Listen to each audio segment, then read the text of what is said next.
KGMU पूरी दुनिया में अपनी रिसर्च के लिए जाना जाता है। फिलहाल आपने रिसर्च शुरू की है बीसीजी टीके पर। बीसीजी पर डब्ल्यूएचओ भी क्लिनिकल ट्रायल कर रहा है, बाकी देश भी कर रहे हैं, ऑस्ट्रेलिया में भी शुरू हुआ है और अब केजीएमयू भी करने जा रहा है। तो क्या आपको लगता है कि जो बीसीजी का टीका है, जो 100 बरस पुराना टीका है, ये कोरोना की काट बन सकता है? नहीं, बीसीजी का जो प्रयोग है यूरिनरी ब्लैडर कैंसर में बीसीजी इम्यून मॉड्यूलेटर के रूप में दिया जाता है। बॉडी की इम्यूनिटी को बढ़ाता है, उसी इम्यूनिटी के माध्यम से ट्यूबरकुलोसिस को रोकने में भी यह सक्षम होता है।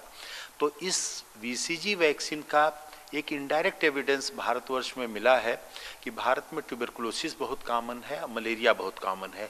इसी वजह से माना जा रहा है कि भारत में मरीज कम हो रहे हैं और मरीज जो हो रहे हैं गंभीर रूप से बीमार नहीं हो रहे हैं।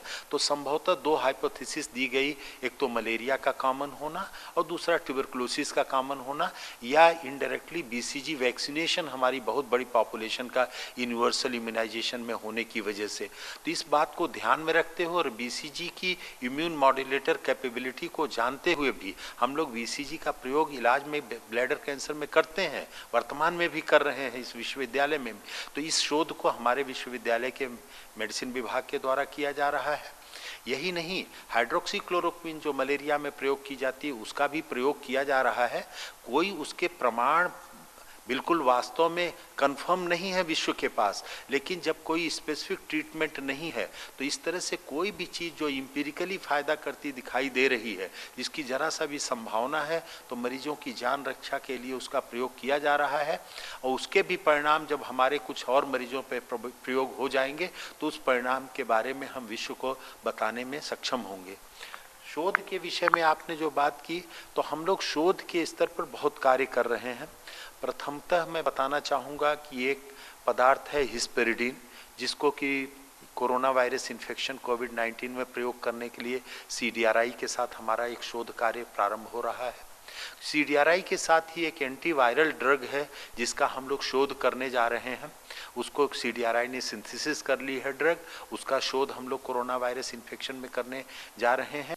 इसके अलावा हम एक हर्बल प्रोडक्ट के बारे में एनबीआरआई के साथ मिलकर के शोध करने जा रहे हैं कोरोना वायरस इन्फेक्शन में। इस बीसीजी शोध के अतिरिक्त हम लोग विश्वविद्यालय पे 2 शोध आयुष मंत्रालय के साथ मिलकर के कर रहे हैं। एक तो च्यवनप्राश का प्रयोग एज एड ऑन ट्रीटमेंट, जो standard of care supportive treatment है कोविड-19 में, उसके साथ हम लोग च्यवनप्राश का सेवन कराएंगे और देखा जाएगा कि क्या उससे कुछ सकारात्मक परिणाम आते हैं। दूसरा एक औषधि है आयुष विभाग द्वारा बनाई गई है आयुष 64, उस ड्रग का भी एड ऑन ट्रीटमेंट के रूप में स्टैंडर्ड ऑफ केयर ट्रीटमेंट में ऐड करके कोविड-19 के मरीजों पर देखा जाएगा। तो उस शोध में भी हम लोग कार्यरत हैं। इसके अतिरिक्त अन्य भी कई शोध हम, इसका जो यहाँ पे कोरोना का वायरस है जिसमें आपने म्यूटेशन की बात कही, तो उसके म्यूटेशन की प्रकृति हमारे उत्तर प्रदेश में जो कोरोना वायरस है, भारत में तो एनआईवी ने उसका म्यूटेशन देख लिया है, लेकिन हम लोग अपने यहाँ म्यूटेशन देख रहे हैं।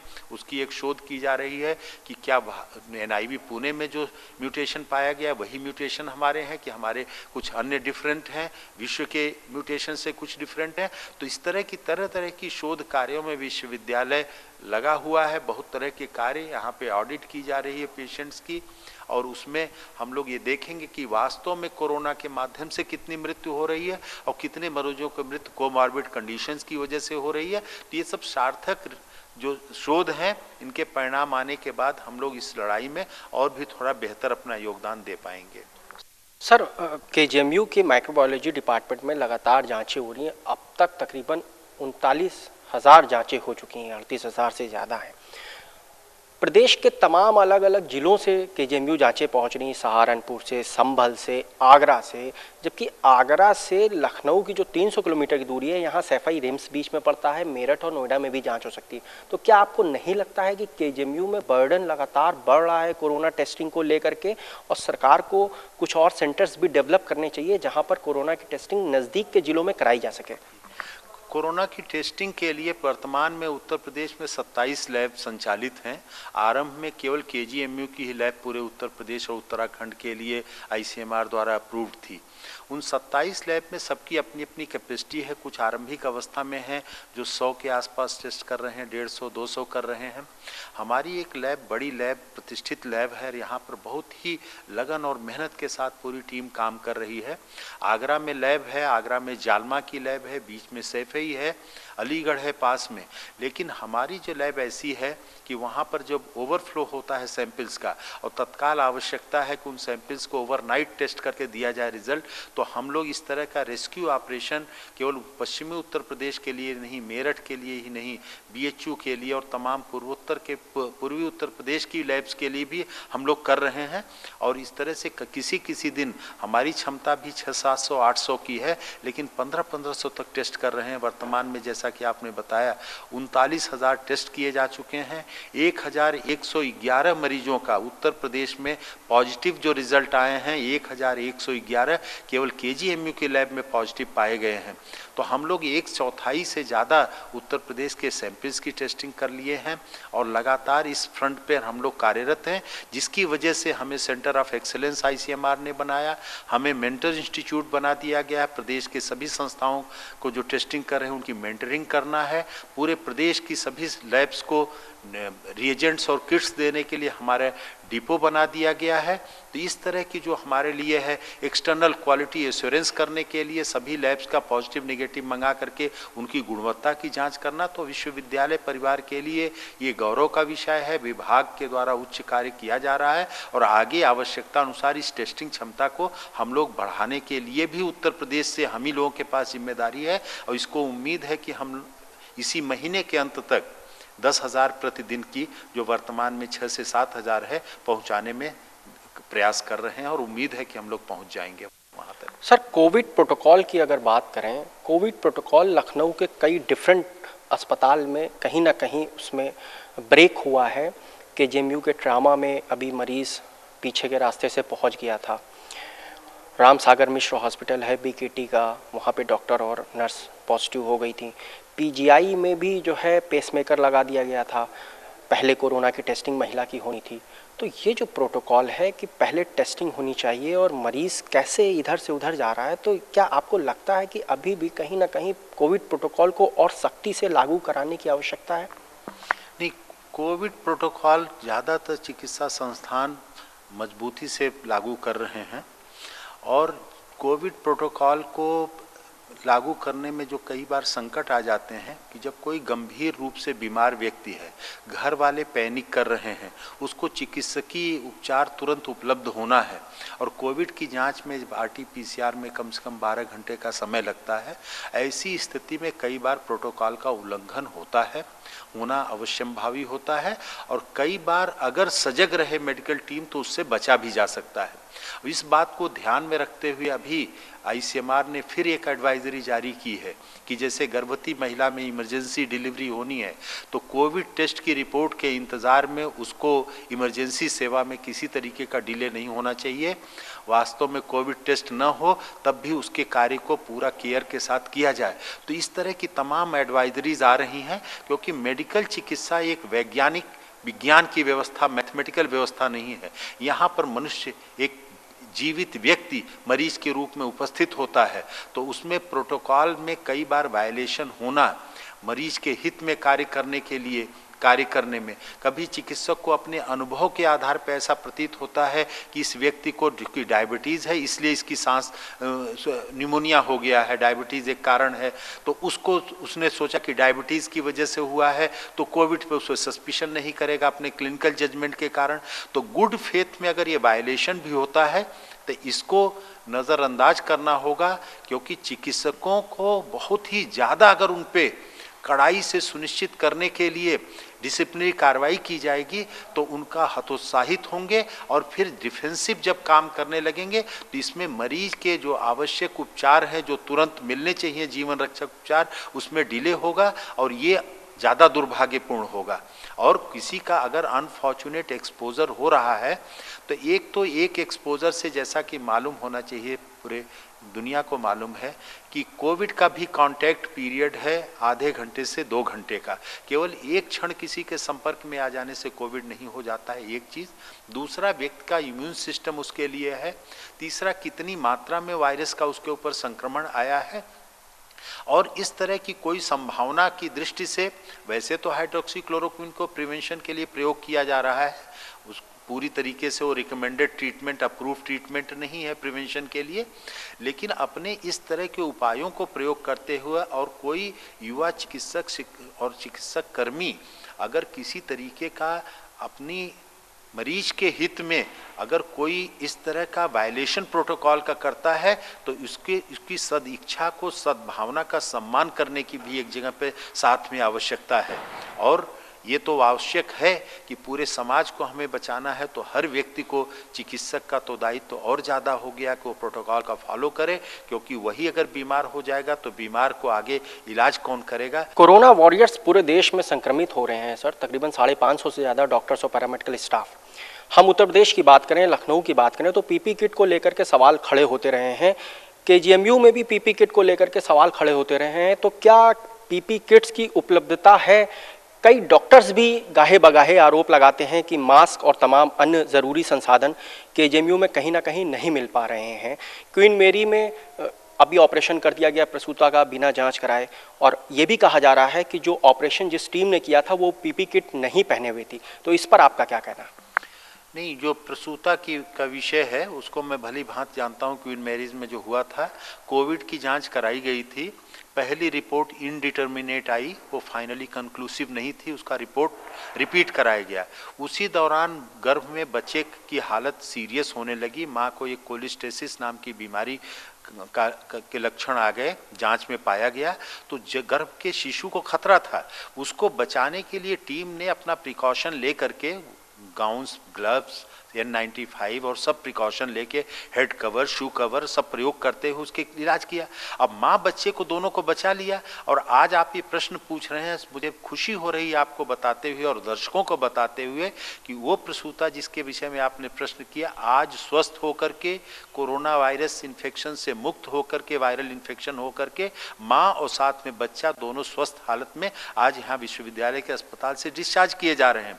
तो अल्टीमेटली मेडिकल साइंस में हम लोग जो भी प्रयास कर रहे हैं, वहाँ पे वरिष्ठ चिकित्सक भी थे, अगर उन्होंने वायलेशन किया तो उनको वहाँ पे जांच करा के उनको उसके बारे में उनको चेतावनी दी जा रही है, लेकिन साथ में किसी की जान को बचाया। दूसरी संभावना अगर दूसरी तरफ देखिए, मानवीय चेहरा इस पूरी चिकित्सकीय दल का, कि अगर थोड़ा सा डिले करते कि अभी 2 घंटे 4 घंटे जांच का और रिपोर्ट का इंतजार कर ले और गर्भ में बच्चे की मृत्यु हो जाती, तो मृत्यु का दोष किस पे जाता है? कोविड पे चला जाता कि कोविड हो गया था, बच्चे की मृत्यु हो गई। तो ये दोनों चीजें बड़ी ही ये कॉम्प्लेक्स पहलू हैं। तो इसको बहुत ही संजीदगी से, बहुत ही संवेदना के साथ इस विषय को देखने की आवश्यकता है। और लगातार लोग देख रहे हैं, अब जैसे वो प्रसूता में पॉजिटिव इन्फेक्शन पाया गया, तो ये इस तरह का कोई, हमारे यहाँ तो रोज 25 से 30 40 तक डिलीवरी हो रही हैं, 10 15 20 ऑपरेशन भी हो रहे हैं। तो लगातार प्रिकॉशन लेकर के लोग कर रहे हैं। ये पहला मामला आया जिस तरह से कि हमारा एक पहला चिकित्सक संक्रमित हुआ था, और पूरे विश्व के जो सब सारे संसाधनों से लैश हैं देश, वहाँ पर भी चिकित्सकों को, चिकित्सा दल को संक्रमण हो रहा है। संक्रमण बचाने का तो केवल एक रास्ता है कि इनको भी फिजिकल डिस्टेंसिंग कर दिया जाए, मरीज को देखने से रोक दिया जाए, इनको संक्रमण नहीं होगा। लेकिन वो नहीं किया जा सकता है। उन्होंने कसम खाई है कि हम मरीजों की सेवा करेंगे, वो नहीं सेवा करेंगे तो कौन सेवा करेगा? पीपी किट और संसाधनों की उपलब्धता के बारे में जो प्रश्न है, आरंभ में वास्तव में कमी थी। संसाधन जब कम थे तो हम लोग बहुत ही स्ट्रिक्ट राशनिंग के साथ जो कोविड वार्ड में काम कर रहे थे, केवल उन्हीं को पीपी और N95 उपलब्ध करा रहे थे। लेकिन वर्तमान में स्थिति बहुत ही अच्छी हो गई है। देश में 2 लाख पीपी किट प्रतिदिन बनाए जा रहे हैं, जैसा कि प्रधानमंत्री जी ने अभी अपने उद्बोधन में बताया। तो इस समय पीपी किट की शॉर्टेज नहीं है। बहुत से स्वयंसेवी संस्थाएं हैं, चैरिटेबल ऑर्गेनाइजेशंस है, जो विश्वविद्यालय को PP kit, N95 mask, sanitiser donation भी दे रहे हैं। कल ही वात्सल्य ने हमें 2200 से ज़्यादा पीपी किट और 2200 से ज़्यादा N95 हमें डोनेट किया है, जिसकी कीमत बाजार में लाखों रुपए होगी। तो इस तरह के सब डोनेशन हमारे द्वारा किए गए अच्छे कार्य की वजह से आ रहे हैं। और सरकार के पास भी इस समय संसाधनों की कमी नहीं है, विश्वविद्यालय में कमी नहीं है, लेकिन उनका प्रयोग प्रोटोकॉल के तहत किया जाएगा। कभी कभी जो कार्य कर रहे हैं वहां पर वो तो संतुष्ट हैं, पीपी जो उनको उपलब्ध कराया जा रहा है, टीम को उपलब्ध कराया जाए और बिना किसी भेदभाव के उपलब्ध कराया जा रहा है। क्या हमारा वरिष्ठतम चिकित्सक और क्या हमारा सफाई कर्मी सबको बराबर मात्रा में उपलब्ध कराया जा रहा है। संकट तो यह है कि पीपी पहन के कोई 4 घंटे 5 घंटे से ज्यादा काम ही नहीं कर सकता है। तो ये एक संकट है कि कैसे उसको लगातार पहन के काम करें, लेकिन लोग कर रहे हैं। ये है इस समय संकट उपलब्धता की नहीं है। और इस समय हमें संतुष्टि है कि सब लोग इन उपलब्ध साधनों का सही प्रयोग कर रहे हैं। विश्वविद्यालय में बहुत ही उच्च कोटि का ट्रेनिंग प्रोग्राम आज चलाया जा रहा है। बल्कि मैं दर्शकों को बताना भी चाहूँगा कि आज का जो ट्रेनिंग प्रोग्राम हुआ वो आम जनमानस के लिए था, जिसको हमने यूट्यूब पे स्ट्रीम किया है। 2-3 घंटे का ट्रेनिंग प्रोग्राम था, जिसमें 12,000 लोगों ने लाइव देखा उस प्रोग्राम को। इतना बढ़िया कोरोना कोविड-19 का सामान्य जन के लिए ट्रेनिंग प्रोग्राम मैं विश्वास और दावे के साथ कह सकता हूं कि विश्व में कोई संस्थान नहीं चला रहा है। तो इसको लोग देखें। विश्वविद्यालय में 25 वीडियो हमारी वेबसाइट पे है, जिनको निःशुल्क देख सकते हैं। और चिकित्सा सेतु एक ऐप है एंड्रॉयड पर, चिकित्सा सेतु पर हमारे वीडियोस को देख सकते हैं, जिसको माननीय मुख्यमंत्री जी ने भी 3-4 दिन पहले लॉन्च किया है। और इस जानकारी से ही लोग अपने को बचा सकते हैं और इस जानकारी को फैलाने का भी दायित्व चिकित्सा समुदाय का भी है और समाज का है। और मीडिया इसमें बहुत सकारात्मक योगदान कर रहा है। इसके लिए मैं आपका, पूरे मीडिया जगत का धन्यवाद और बधाई करता हूं कि आप लोग इतना बढ़िया संदेश पूरे समाज में पहुंचा रहे हैं। मेरा लास्ट क्वेश्चन है सर कि केसेस लगातार बढ़ रहे हैं और लोगों के दिलों में बहुत पैनिक भी है कि किस प्रकार से ये काबू में आएगा आने वाले कुछ समय में। और ये जैसा कि प्रधानमंत्री ने भी कहा है कि अभी कम से कम 2 साल तक इसका इफेक्ट रह सकता है। तो आम जनता के लिए आपका क्या सजेशन है कोरोना को लेकर के? आम जनता के लिए मेरा सबसे पहला तो सजेशन है कोरोना के लिए, लॉन्ग टर्म के लिए हर व्यक्ति स्वस्थ जीवन शैली अपनाए। प्रिवेंशन ऑफ डिजीज और प्रमोशन ऑफ हेल्थ के अलावा कोई साधन नहीं है कोरोना जैसी बीमारी से लड़ने के लिए और अपने को भी स्वस्थ रखने के लिए। और स्वस्थ जीवन शैली से मेरा तात्पर्य है, बारंबार मैं अपने दर्शकों से कहता हूं कि पर्याप्त मात्रा में नींद, नियमित व्यायाम, प्राणायाम और श्वसन की प्रक्रियाएं और योगासन और ध्यान की प्रक्रिया, पौष्टिक भोजन, सुपाच्य भोजन, जंक फूड का निषेध, शराब स्मोकिंग का निषेध करना होगा, फलों और सब्जियों का नियमित सेवन करना होगा। थोड़ी सी 10-15 मिनट आधे घंटे की धूप भी प्रातःकाल सबको लेने की आवश्यकता है। पर्याप्त मात्रा में पानी पीने की आवश्यकता है। और इन विषयों पर अगर लोग ध्यान रखेंगे तो लोग स्वस्थ रहेंगे और रोग प्रतिरोधक क्षमता ठीक रहेगी तो कोरोना जैसा बीमारी होगी भी तो हमें कोई खतरा नहीं होगा। जैसा कि हमारे देश में 60 से 80% कोरोना से संक्रमित लोग एसिम्प्टोमेटिक हैं, ये शुभ संकेत है। और आगे के लिए भी लॉन्ग टर्म लड़ाई के लिए यही है। नज़दीकी लड़ाई के लिए तुरंत के लिए आवश्यकता है कि हम लोग सोशल डिस्टेंसिंग, फिजिकल डिस्टेंसिंग का पालन करें, सैनिटाइजर का या साबुन पानी से हाथ 20 सेकंड धोने का, साफ करने की प्रक्रिया अपनाते रहें। और तीसरा, बाहर जाते समय मास्क का प्रयोग करें। और बाकी जो स्वस्थ रहने की, स्वस्थ जीवन शैली की बातें बताई हैं वो हमेशा हमारे लिए सार्थक हैं, उन पे अमल किया जाए तभी बचेंगे। कोरोना के लिए तो लोग कह रहे हैं 2 साल रहेगी, 3 साल रहेगी। हो सकता है कि हमें कोरोना के साथ रहना सीखना पड़ेगा, हमें जीना सीखना पड़ेगा। कोरोना ऐसे जैसे हमारा स्वाइन फ्लू आया, हर साल आ रहा है, चिकनगुनिया, डेंगू आ रहा है, चाहे जैपनीज इंसेफ्लाइटिस हर साल आ रही है, वैसे हो सकता है ये बीमारी भी मनुष्यों के साथ रहे। क्योंकि इस संक्रमण का क्या भविष्य होगा इसके बारे में किसी को ज्ञात नहीं है। ये नया म्यूटेशन है, इसकी प्रवृत्ति भविष्य के गर्भ में है तो भविष्य में ही पता लगेगा। लेकिन हमें अपना बचाना हमारे हाथ में है, उसकी कुंजी स्वस्थ रहने की स्वतः अपने हाथ में लेने की आवश्यकता है। बड़े बुजुर्गों का, बुढ़े लोगों का जो बीमार है परिवार में, उनका ध्यान करने की भी नैतिक जिम्मेदारी हमारी है और पूरे समाज की जिम्मेदारी है पूरे समाज को एजुकेट करने की। तो देखा आपने कि किस प्रकार से कोरोना से लड़ने की जो लड़ाई है वो आपको करनी है। कुंजी भी आप ही के पास है। फिलहाल कोरोना की कोई भी काट मौजूद नहीं है। केजीएमयू कई प्रकार के शोध कर रहा है और उम्मीद है आने वाले दिनों में कुछ अच्छे परिणाम भी सामने आ सकते हैं। कैमरामैन गौरव के साथ मनीष श्रीवास्तव, न्यूज़ इंडिया, लखनऊ।